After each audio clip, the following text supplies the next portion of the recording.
बच्चों, welcome to my YouTube channel. Today we study about the Gupta period. Gupta period के पहले हमने इंडिया पे देखा होगा। इंडिया के नॉर्थ और साउथ में कुषाण और सातवाहन डायनेस्टी का राज हुआ करता था। उसके बाद जो है गुप्ता पीरियड आपका आया 4 सेंचुरी में आपका गुप्ता पीरियड की शुरुआत हुई। 3rd सेंचुरी में कुषाण सातवाहन डायनेस्टी इंडिया पे राज किया और 4th सेंचुरी में गुप्ता एम्पायर जो है पूरे इंडिया में इसके ये गुप्ता जो है राज करने लगे। तो इसके बारे में हमें सोर्स ऑफ इंफॉर्मेशन इसके बारे में क्या है, इलाहाबाद पिलर इंस्क्रिप्शन, जिसको हम प्रयाग प्रशस्ति भी कहते हैं। और वहाँ उस समय के टेम्पल्स, क्वाइन एंड पेंटिंग के बारे में, उसके बारे में आर्कियोलॉजिकल सोर्स हमको मिलते हैं। अब देखिए लिटरेरी सोर्स में आपका क्या है, वर्क ऑफ कालिदास। उस समय कालिदास थे और अकाउंट ऑफ फाहियान। फाहियान क्या थे, ये चाइना से आए थे जो फिलोसफर और राइटर थे। अब देखिए गुप्ता के फाउंडर, गुप्ता डायनेस्टी के फाउंडर आपके श्री गुप्त थे और उनके जो सन थे घटोत्कच।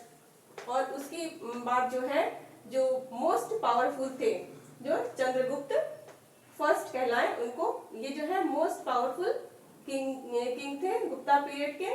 और इन्होंने मैरिड शादी किया किसी कुमार देवी, जो कहाँ की थी, princess of Licchavi. Princess of Licchavi थी, जो उस समय जो है लिच्छवी जो है बहुत समय पहले एक रिपब्लिक हुआ करता था। और उस समय इनकी एम्पायर कहाँ से कहाँ तक थी, मगध से प्रयाग तक। ये देखिए आपका है मगध से प्रयाग तक जो है चंद्रगुप्त ने शासन किया। उसके बाद जो है सन ऑफ चंद्रगुप्त आपके यहाँ समुद्र गुप्त है। ये 335 से 375 कॉमन एरा तक इंडिया पे इन्होंने राज किया। इसके बारे में हमें समुद्रगुप्त के बारे में जानकारी हमें इलाहाबाद के प्रयाग प्रशस्ति से हमें मिला है।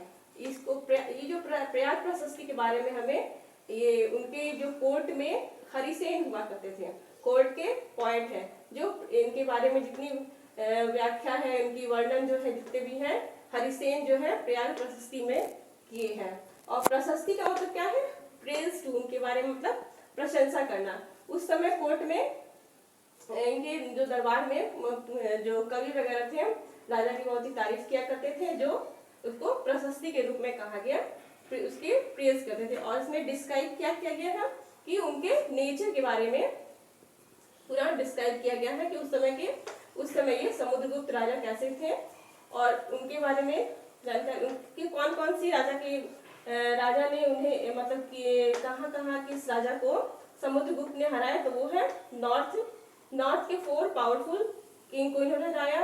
फिर साउथ में भी 12 रूलर्स को इन्होंने हराया। और ये जो 12 रूलर्स जो है इनको हमेशा ट्रिब्यूट्स दिया करते थे, उपहार दिया करते थे। ये वहां पे शासन नहीं किया, लेकिन ये ट्रिब्यूट हमेशा दिया करते थे। अब देखिए फॉरेस्ट ट्राइब ऑफ विंड के जितने ट्राइब्स थे उनको हराया। और ये भी जो है इनको भेंट स्वरूप इनको ट्रिब्यूट वगैरह दिया करते थे। नेपाल, आसाम और बंगाल, यहाँ भी इन्होंने यहाँ के भी राजाओं को इन्होंने हराया। और ये भी यहाँ के राजा जो है इन लोगों को ट्रिब्यूट्स समुद्रगुप्त को दिया करते थे। अब देखिए सन ऑफ समुद्रगुप्त के सन क्या है, चंद्रगुप्त सेकंड। इनका क्या है 375 से 415 कॉमन ईरा तक इन्होंने इंडिया पे राज किया। इनको जो है विक्रमादित्य भी कहा जाता है। विक्रमादित्य ने क्या किया, ये किस राजाओं को डिफीट किया, हो शक। उस समय यहाँ इस गुजरात साइड में, गुजरात और राजस्थान के आधे साइड पे ये शक जो थे, सेंट्रल एशिया से जो ट्राइब्स आए थे वो यहाँ पे शासन करते थे। उसको विक्रमादित्य ने हरा करके ब्रोच सोपारा, ये देखिए ब्रोच है, ये सोपारा पोर्ट पे इन्होंने कंट्रोल किया। और डक्कन एंड साउथ, डक्कन आपका यहाँ था और साउथ में जो है इसकी जो रिलेशनशिप थी बहुत ही फ्रेंडली रिलेशनशिप थी। और ये जो थे आर्ट और लिटरेचर, इनको ये pattern of art of literature. और इनके जो दरबार में 9 रत्न 9 जेम्स में कालिदास जो है ये 9 जेम्स में कालिदास में वन ऑफ देम कालिदास थे। पॉइंट। अब देखिए चंद्रगुप्त मौर्य के चंद्रगुप्त सेकंड के बाद आपके कुमारगुप्त हुए, उसके बाद स्कंदगुप्त हुए। अब ये देखिए ये पूरा ये शासन जो है डायनेस्टी आपकी गुप्ता पीरियड की है। फिर स्कंदगुप्त लास्ट आपका स्कंदगुप्त है, जो उस समय हुन जो थे ये सेंट्रल एशिया से आए थे, वहाँ इंडिया पे अटैक किए। उसके बाद ये जो पीरियड का बिल्कुल हो अंत हो गया, लास्ट हो गया। तो ये आपका गुप्ता पीरियड का है। आज हमने आपको गुप्ता पीरियड के बारे में बताया। अब नेक्स्ट हम आपको गुप्ता पीरियड के बारे में बताएंगे। तब तक से थैंक यू।